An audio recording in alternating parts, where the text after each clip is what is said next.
আশা করি তোমরা ভালো আছো।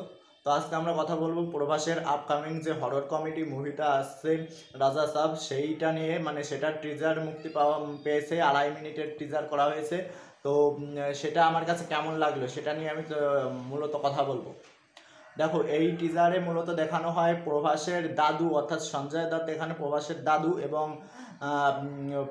তাদের একটা রাজপ্রাসাদ আছে। প্রভাস জানতে পারে, হয়তো কোনোভাবে জানতে পারে যে তার দাদুর একটা রাজপ্রাসাদ আছে। তো প্রভাস সেখানে যায়, মূলত বেচার জন্য যায়, অর্থাৎ এটা বিক্রি করবে সেই উদ্দেশ্যে যায়। কিন্তু প্রভাসের দাদু অর্থাৎ সঞ্জয় দত্ত চাচ্ছে না যে বাড়িটা বিক্রি হোক, মানে ভিলাটা বিক্রি হোক।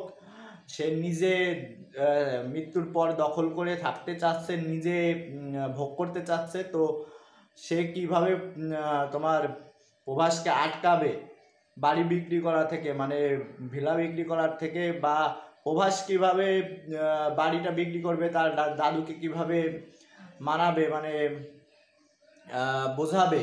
তো সেসব নিয়ে মূলত কাহিনী হবে আমার যা মনে হচ্ছে। এখন যদি আমি টিজারের কথা বলি, টিজারটা আমার কাছে ভালো লেগেছে। টিজারে সবার অভিনয়ের কথা বললে অভিনয় মোটামুটি সবারই ভালো হয়েছে, বিশেষ করে প্রভাসের রিসেন্টলি কয়েকটা মুভির তুলনায় এখানে প্রভাস ভালো করেছে। এবং এখানে প্রভাসকে দিয়ে কমেডি করা হয়েছে, যেটা কমেডি তোমার কালকে মুভিতেও কমেডি করেছিল, বাট কালকে মুভির থেকে এখানে তোমার প্রভাসের কমেডি অত্যন্ত ভালো লাগছে। কালকে মুভিতে আমার ভালো লাগেনি, তো এখানে প্রভাসকে সেই রকমের কমেডি করতে ভালো লাগছে, লাইট কমেডি করছে। যাই হোক, ভালো লাগছে। আর গ্রাফিক্সের কথা বললে এখানে গ্রাফিক্স অত্যন্ত ভালো ইউজ করা হয়েছে। ইন্ডিয়ান ফিল্ম হিসেবে, ভারতীয় ফিল্ম হিসেবে এখানে গ্রাফিক্স ভালোই ব্যবহার করা হয়েছে, এবং গ্রাফিক্স দেখে একটা মোটামুটি ভালো লাগে।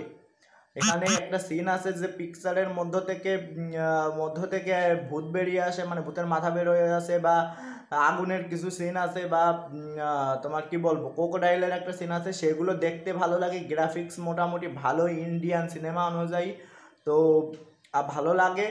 বিজিএম এর কথা বললে বিজিএম অত্যন্ত ভালো ইউজ করা হয়েছে, বিজিএম এ গুজবাম্প দেয়। তো সব মিলে বিজিএমটা অত্যন্ত ভালো ইউজ করা হয়েছে, যার কারণে তোমার যে ট্রেলারটা বা টিজারটা যেটাই বলো, দেখতে তোমার ভালো লাগে।